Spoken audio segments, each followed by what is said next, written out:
Lucas 5, gente. A tua palavra escondi,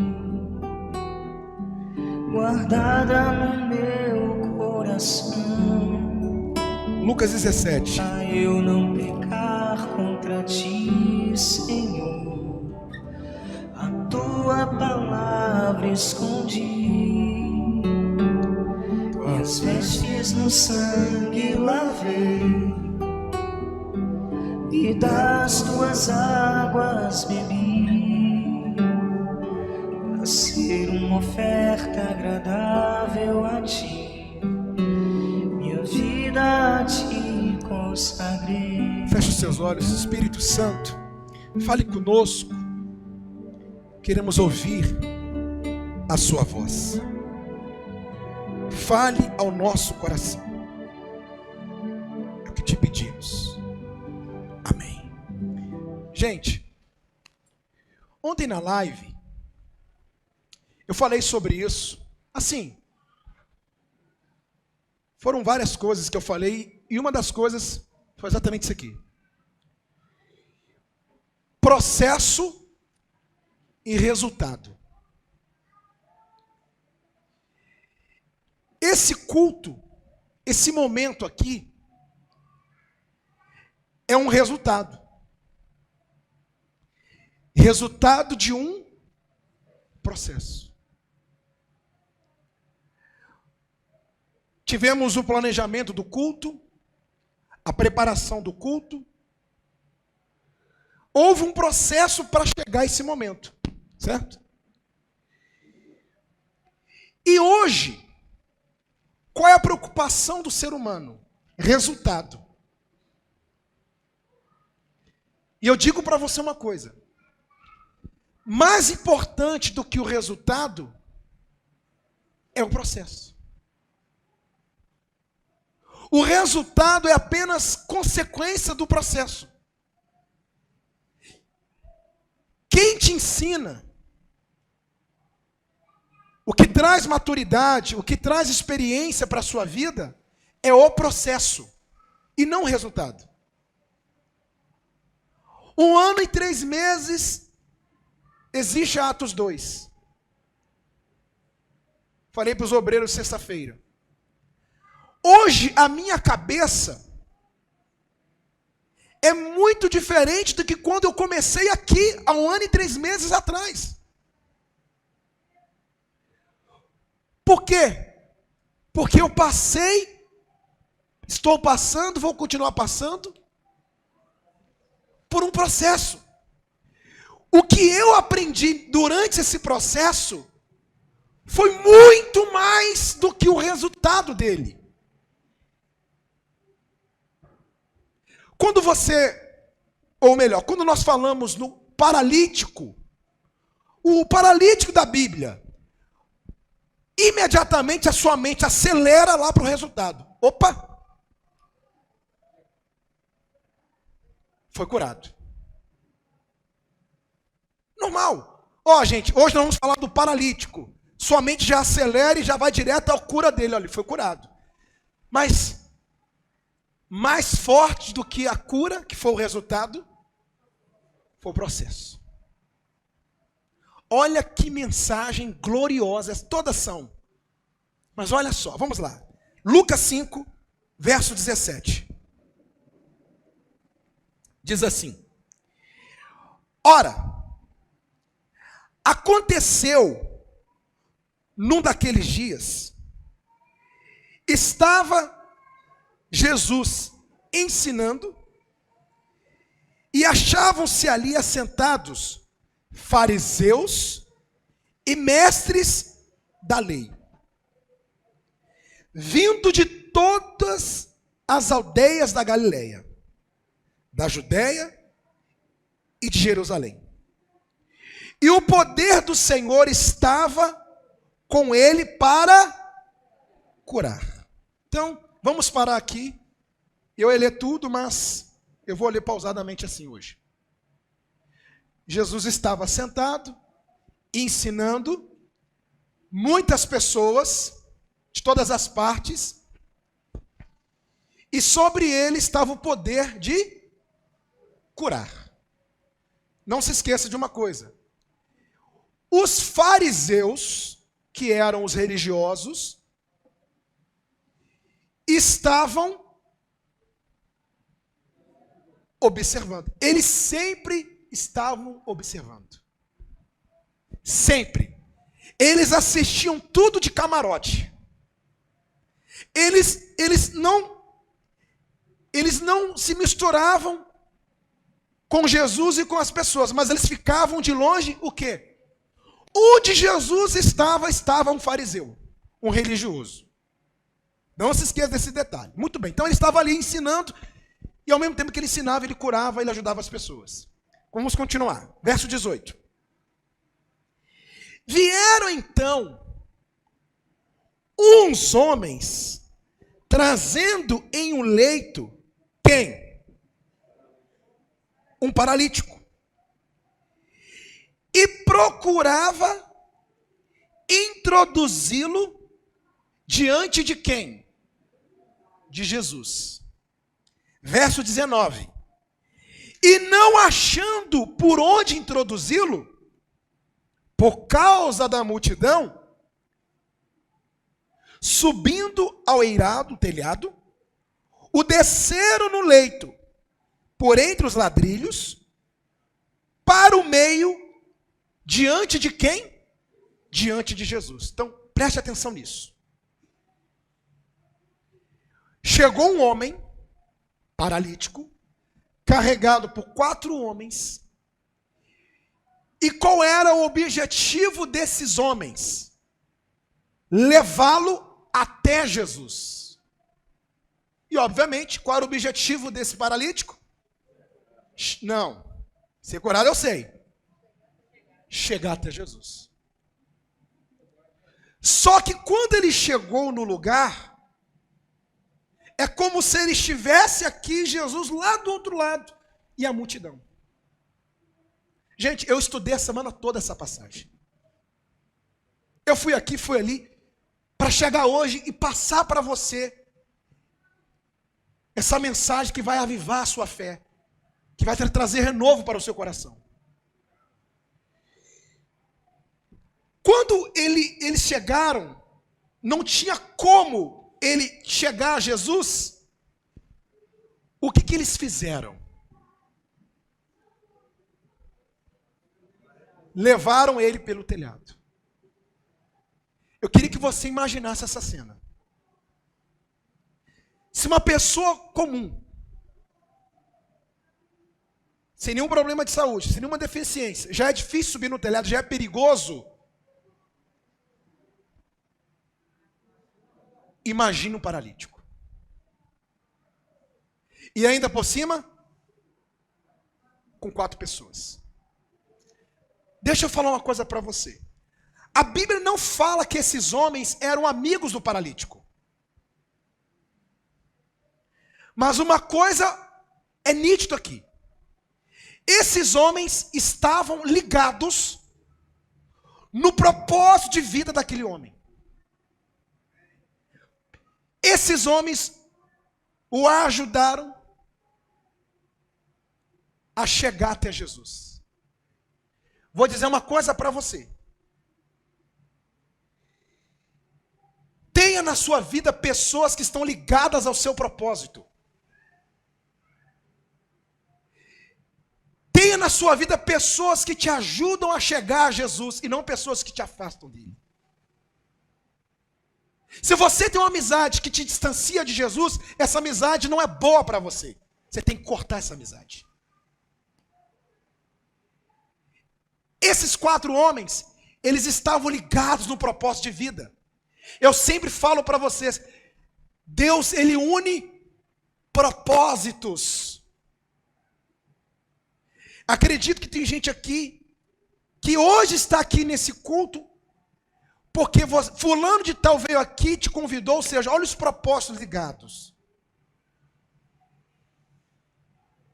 Esses 4 homens estavam ligados ao propósito de vida daquele paralítico. Uma coisa que eu aprendi Deus me mostrou isso nessa mudança nossa, que nós não podemos ser amigos de todo mundo. Amigos. Você tem que amar todo mundo.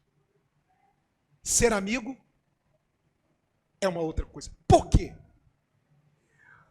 Porque quando nós falamos de amizade, a amizade vai influenciar de alguma maneira no seu propósito de vida. E se essa amizade te afasta do seu propósito de vida, ela não é boa para você. Um casal que eu estou orientando, apareceu uma pessoa no caminho desse casal. Eu virei para o marido e falei para o marido assim: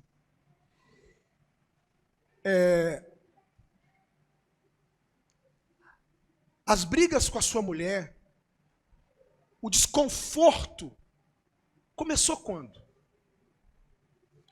Ah, pastor, depois que essa pessoa apareceu. Eu falei, então, você acha que essa pessoa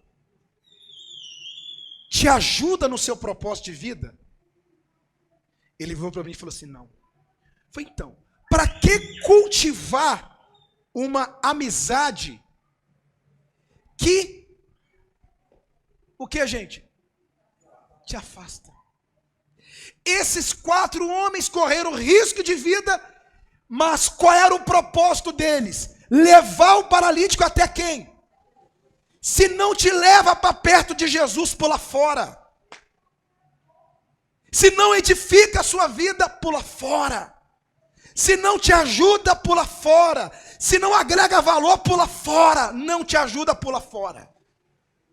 Agrega valor, te ajuda, aceite. Amém.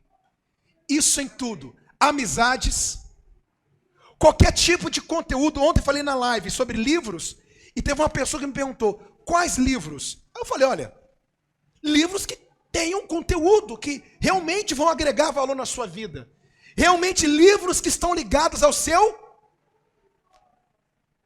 propósito. Eu tenho o meu propósito de vida, você tem o seu. O que o nosso propósito tem em comum? Estamos ligados a Cristo. Mas cada um aqui tem a sua vida, a sua profissão, o que você faz, tudo bem. Mas o nosso propósito tem algo em comum. Por que você está aqui? Porque o que acontece aqui está ligado ao seu propósito de vida. Entende? Então esses 4 homens, meu Deus, eles levaram aquele paralítico até Jesus. Eles levaram ele para perto de Jesus. Eu estava estudando sobre isso, e eu achei interessante o autor de uma outra tradução, ele falou o seguinte, ele estava paralítico, mas ele tinha voz. Ele podia gritar, ele podia pedir para os 4 homens, avisem Jesus que eu estou aqui, fala lá para ele chegar aqui, porque eu não posso chegar. Ele tinha voz, mas o interesse dele não era falar de longe,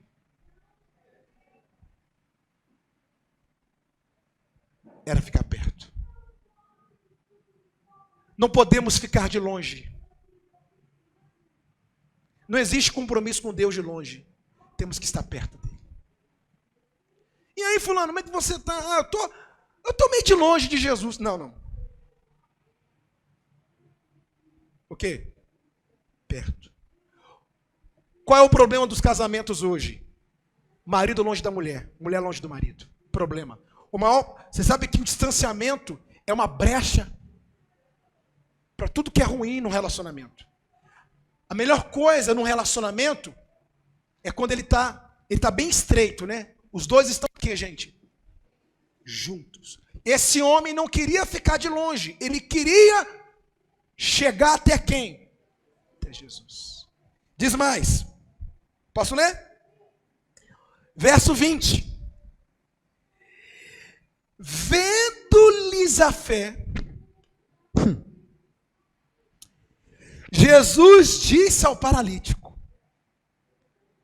homem, estão perdoados os teus pecados. E os escribas e fariseus arrazoavam, dizendo: quem é este que diz blasfêmias? Quem pode perdoar pecado senão Deus? Jesus, porém, conhecendo-lhes os pensamentos, disse-lhes: que arrazoeis em vosso coração? Qual é mais fácil? Dizer: estão perdoados os teus pecados? Ou levanta-te e o quê? E anda. Preste atenção aqui. Olha que bacana isso. Lembre do processo que nós falamos no início. Jesus não chegou para aquele homem e disse: seja curado. A primeira coisa que Jesus disse, qual foi mesmo? Estão perdoados os seus pecados. Por quê? Olha que forte isso. Os fariseus, os religiosos, eles tinham com eles o seguinte: toda pessoa com problema de saúde, leprosa, paralítica, para eles, doença era sinônimo de pecado. Por isso que em outras passagens, não sei se foi o cego ou o leproso, que, se alguém souber, me ajuda aí. O cego Bartimeu, que eles falaram assim: quem pecou, não foi? Foi quem pecou para que esse homem tivesse essa cegueira. Então, o cego de nascença. Para eles, doença era sinônimo de pecado. Então, quando eles viram aquele paralítico, o que eles pensaram? Esse homem, os pais pecaram. Ele está herdando essa paralisia, é porque alguém pecou. Aí Jesus vem, sabendo que eles... Jesus conhecendo o coração deles, a mente deles, Jesus vem na frente deles e fala: estão... Ou seja, se alguém acha que você merece ficar doente, eu estou dizendo para você, você está perdoado. Pronto. Primeira cura interior. Eu imagino as coisas que aquele homem ouviu. E vou dizer uma coisa: a religiosidade aproveita esse gancho. Sabe o que os religiosos eles querem? Quando uma pessoa fica doente, ou alguma coisa, eles pegam essa doença para justificar um pecado. Ó, você está assim, ó, veja por que você está desse jeito, hein? É como se o cristão não pudesse ficar doente. Pessoa começa, resolve sair da religiosidade, aí vem uma rebordosa, vem uma situação que ela não esperava. Aí o primeiro pensamento de religiosidade: ó, você está colhendo, hein? Os religiosos trabalhavam assim. E Jesus vem. Imagina o homem descendo. Todo mundo vem ele descendo. Jesus viu. Ele queria ver Jesus e Jesus viu ele. Ele queria ficar perto de Jesus e Jesus viu ele. Vendo-lhe a fé. Jesus viu naquele homem o interesse dele, a vontade dele. Poxa, olha o que ele fez. Olha o esforço que ele teve para chegar até mim. Olha o que ele passou para chegar aqui. Jesus viu naquele homem uma fé pura, uma fé verdadeira. Somos falhos, pessoal, mas que Jesus veja em nós uma fé pura. Uma fé verdadeira. Uma fé sem maquiagem. Uma fé sem hipocrisia. Uma fé verdadeira. Jesus chega e fala: estão perdoados teus? Quando ele disse isso em voz alta, os religiosos, fariseus, hipócritas, que ele pensa que é para perdoar pecado? Que blasfêmia é essa? Porque eles não criam que Jesus era o filho de quem? Aí Jesus vem e pergunta para eles: o que é mais fácil? Perdoar pecados? Dizer estão perdoados os seus pecados? Ou levanta e anda? Jesus fez eles pensarem. E aí no verso, onde paramos? 23, ou não? 24. Mas para que saibais que o Filho do Homem tem sobre a terra autoridade para perdoar o que a gente? Pecados. Então olhe para mim, por favor. Jesus quis mostrar para todos que Ele é quem perdoa. Deixa eu falar uma coisa para você que está se condenando aí. Para você que foi condenado por alguém. Se Jesus te perdoou, quem é o homem para te acusar? Quem perdoa é Jesus. Amém. Ele quis dizer o seguinte para todo mundo: eu, Jesus, Filho de Deus, tenho autoridade para perdoar. E eu estou perdoando esse homem. Se vocês acham que ele está doente porque alguém pecou, então tá bom, eu perdoo os pecados desse homem. Se Jesus perdoou, está o quê, gente? Perdoado. O problema é que hoje as pessoas querem fazer o que Jesus não faria. Ele não veio para condenar, ele veio para salvar. Amém. Então a primeira coisa que ele fez, ele tirou toda aquela bagagem daquele homem, toda a bagagem de acusação. Ele regenerou aquele homem. Lembrando que ele queria chegar a quem? Jesus. O interessante é que nesse texto não fala, Lucas aqui não fala que ele queria ser curado. Todo o contexto demonstra que ele desejava a cura. Mas quando se refere aos amigos e ao paralítico, a Bíblia é clara dizendo que ele queria chegar até Jesus. Que esse seja o nosso desejo, de chegar a Jesus. Ontem foi um momento de reflexão para todo mundo, com a morte da cantora. Sabemos que a morte é inevitável, ela vem para todo mundo.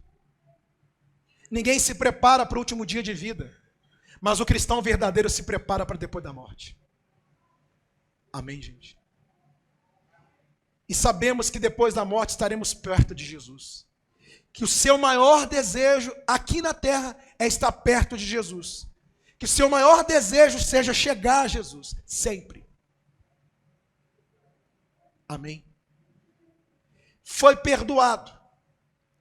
E aí, por fim, Jesus diz,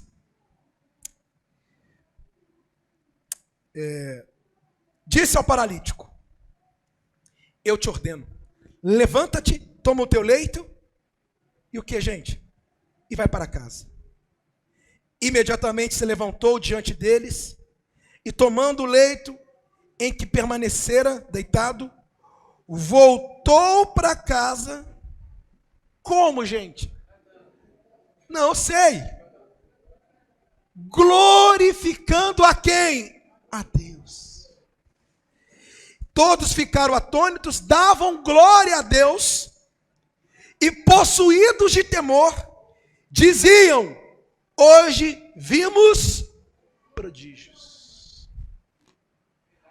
Aquele homem, Jesus disse, levanta-te, toma o teu leito e vai para a tua casa.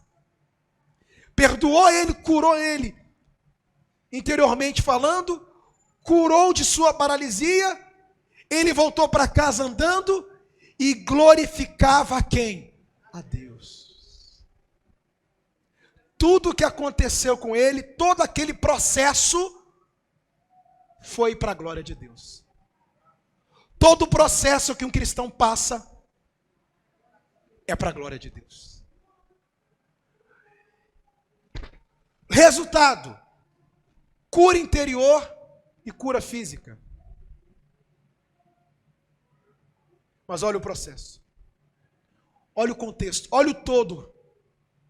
E digo mais, o que aconteceu com ele foi tão forte que os outros ficaram possuídos de grande temor. Os outros foram envolvidos no propósito de vida daquele homem. Isso é glorioso. Só para fechar. Sabe qual um dos segredos da felicidade? É você cooperar para a felicidade dos outros. Você sabe qual é o verdadeiro propósito de vida?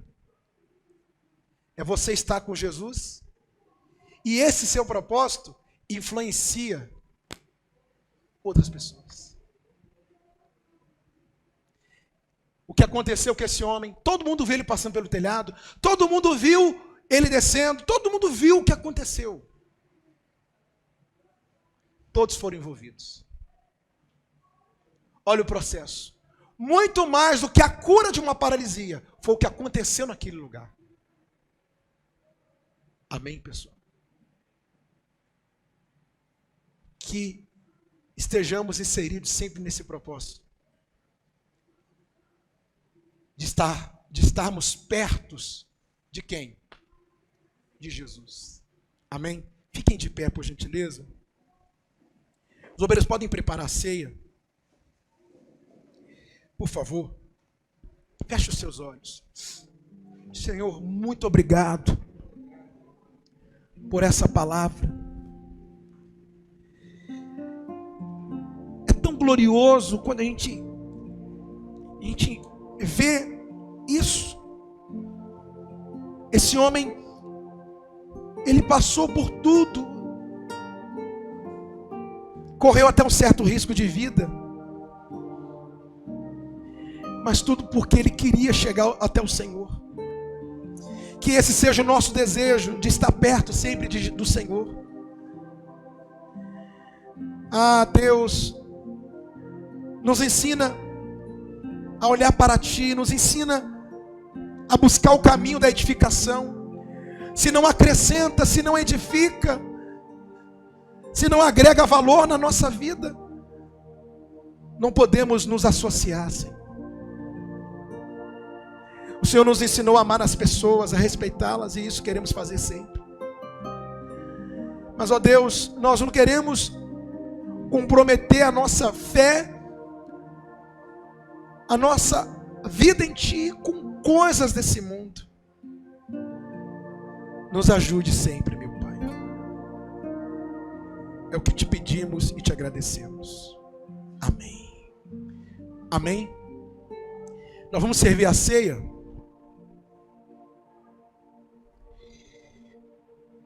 Como eu já falei sobre ela logo depois da busca, é um momento de união, e esse momento é para a gente trazer à memória o que Cristo fez por nós e anunciar o que Ele fará, que é de buscar a sua igreja, sua vinda. Amém? Então, por gentileza, os obreiros podem servir. Ao receber os elementos, você pode abrir o lacre e separar o pão do suco. Quem está em casa, faça a mesma coisa e feche os seus olhos. Vou me levantar e abrir a porta, esperar o meu amado chegar, e quando ele chegar, vou convidá-lo para entrar em minha casa. Isso é tudo que eu preciso. Isso é tudo que eu preciso. Isso é tudo que eu mais quero. Estou desesperado para ter tua presença, para ter tua presença em minha vida, em minha vida, em minha casa. Entre minha casa, entre minha casa, vem cear comigo. sua presença sempre foi meu prazer. fique à vontade, Fique à vontade, sem pressa de ir embora. Se quiser pousar, minha casa é o seu lugar. Entre em minha casa, vem cear comigo. Só Sua presença sempre foi meu prazer. Fique à vontade, sem pressa de ir embora. Se quiser pousar, minha casa é o seu lugar. Ó Deus, muito obrigado por essa oportunidade, por estarmos em Ti. Senhor, queremos chegar até o Senhor.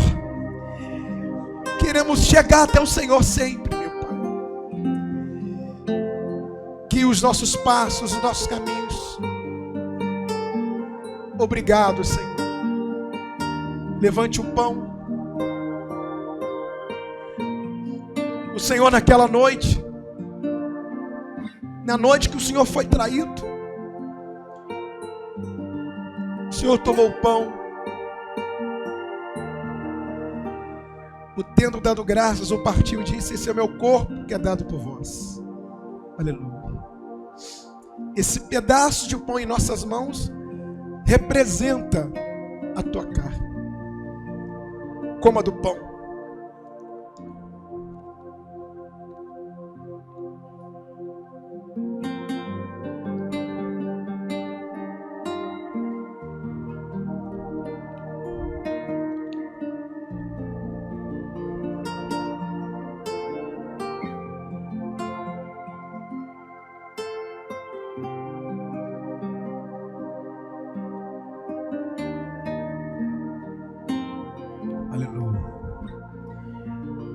Depois de ter ceado, tomou o cálice, dizendo: esse é meu sangue que é dado por vós. Porque todas as vezes em que comerdes a minha carne e beberdes do meu sangue, anunciarás a morte do Senhor até que Ele venha. Graças te damos por essa oportunidade, Senhor. Beba do sangue agora.